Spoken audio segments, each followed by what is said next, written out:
حسبنا الله ونعم الوكيل نعم المولى ونعم النصير. Assalamualaikum warahmatullahi wabarakatuh. Alhamdulillahi rabbil alamin wa bihi nasta'in ala umuri dunya waddin. Allahumma salli ala sayyidina Muhammad wa ala alihi wa sahbihi ajma'in, amma ba'd.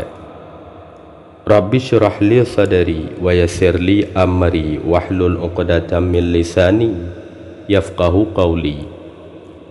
Para pecinta zikir, pecinta salawat yang dirahmati Allah, kita lanjutkan pengajian pembahasan berkenaan dengan rahasia keistimewaan daripada salawat ala Nabi sallallahu alaihi wasallam. Di dalam kitab Nasaih pada halaman 318, riwayat daripada Fudhal bin Iyad rahimahullahu ta'ala, bahwa sungguhnya Sufyan As-Sawri rahimahullahu ta'ala pada satu tahun menunaikan ibadah haji. Di satu pagi beliau lagi tawaf di Baitullah. Tiba-tiba beliau melihat di depannya seorang pemuda yang juga lagi tawaf, yang mana pemuda tersebut tidak melangkah akan kakinya melainkan membaca salawat kepada Rasulullah sallallahu alaihi wasallam. Sehingga Sufyan As-Sawri rahimahullahu ta'ala menegur pemuda tersebut, "Wahai anak muda, bukankah di setiap tempat ada ucapannya tersendiri? Tapi saya mendengar kamu selalu membaca salawat kepada Rasulullah sallallahu alaihi wasallam, yang semestinya ketika tawaf di Baitullah membaca kalimat talbiyah." Pemuda tersebut berpaling ke atas Sufyan As-Sawri rahimahullahu ta'ala seraya menanyakan, "Wahai hamba Allah, siapakah anda?" Sufyan As-Sawri menjawab, "Aku adalah Sufyan Sawri." Betapa kagetnya pemuda tersebut. Di hadapannya berdiri seorang ulama besar, aulia yang sangat masyhur di waktu itu, panutan umat pada masa itu. Kemudian pemuda tersebut berkata, "Wahai Syekh, maafkanlah atas kurangnya adabku. Ketahuilah wahai Syekh, seandainya bukan engkau yang menanyakan kepadaku, niscaya tiada akan aku buka sebuah anugerah yang Allah nampakkan padaku. Tiada akan aku buka sebuah rahasia ilahi yang beberapa hari ke belakang aku menyaksikannya. Ketahuilah wahai Syekh, aku berangkat untuk menunaikan haji bersama dengan ayahku. Kami berangkat dari Khurasan. Kan tetapi ketika kami sampai di Kufah, ayahku menderita sakit yang sangat parah. Kami mendirikan kemah di pinggir jalan. Kami bermalam di Kufah pada malam itu. Malam semakin larut, penyakit ayahku semakin parah, hingga pada malam itu ayahku meninggal dunia. Aku bersedih hati seraya menangis sejadi-jadinya. Ku ambil kain mantel dan aku tutupi jenazah ayahku. Hampir tiba pagi hari, aku ingin melihat kembali wajah ayahku. Betapa kagetnya wajah ayahku yang tadi bersih sekarang berubah menjadi warna hitam legam. Aku nangis sejadi-jadinya. Aku ketahui yang bahwa ini bahagian daripada azab Allah. Hatiku juga bimbang bagaimana besok pagi ketika orang-orang melihat jenazah ayahku, wajahnya berwarna hitam legam. Sungguh sebuah aib bagi ayahku.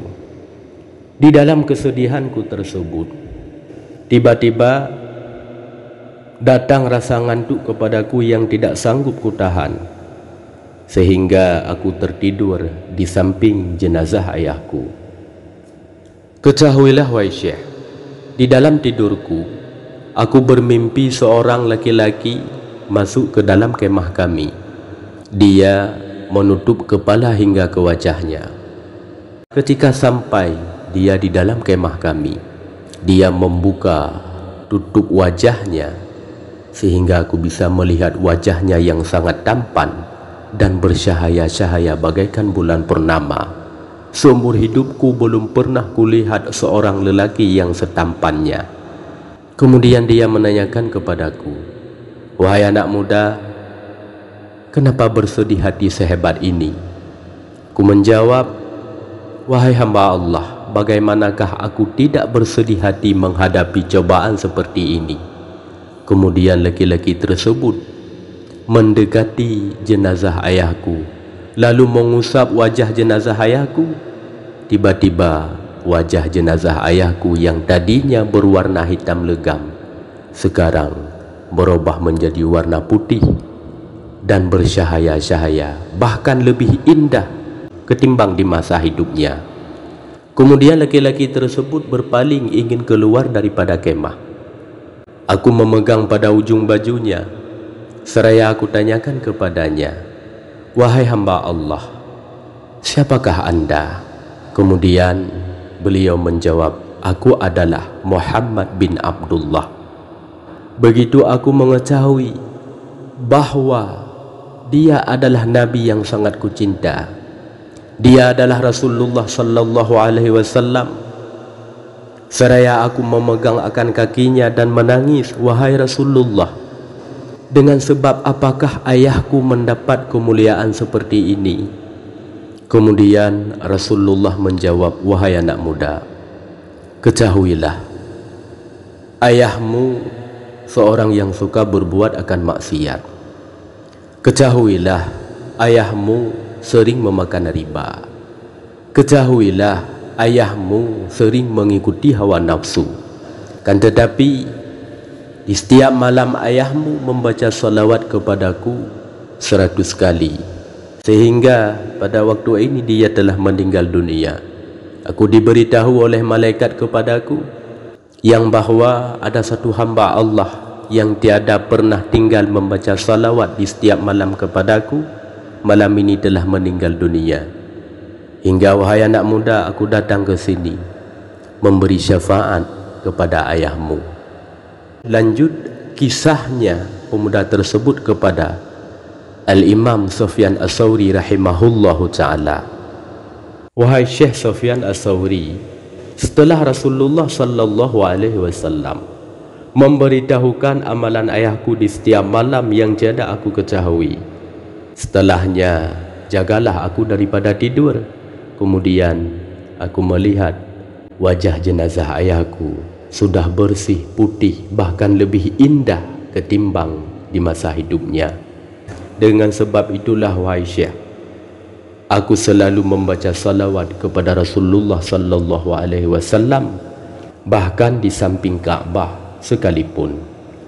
Para pecinta zikir, pecinta salawat yang dirahmati Allah, kisah pembicaraan Sufyan As-Sawri rahimahullahu ta'ala dengan seorang pemuda di samping Ka'bah membicarakan tentang keistimewaan membaca salawat kepada Rasulullah sallallahu alaihi wasallam.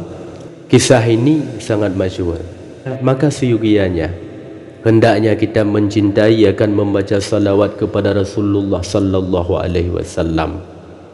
Hendaknya kita selalu membasahkan lisan kita dengan memperbanyak membaca salawat kepada Rasulullah sallallahu alaihi wasallam di setiap hari ataupun malam hari. Kita usahakan, kita ikhtiar membaca salawat kepada Rasulullah setiap hari ataupun setiap malam 100 kali sekurang-kurangnya. InsyaAllah dengan salawat tersebut kita akan mendapatkan kebahagiaan di dalam dunia. Dengan salawat tersebut kita akan mendapatkan keselamatan di alam kubur. Dengan salawat tersebut kita akan berada di bawah panjinya Rasulullah pada hari mahsyar. Dan dengan salawat tersebut kita akan bersama dengan Rasulullah sallallahu alaihi wasallam di dalam syurga.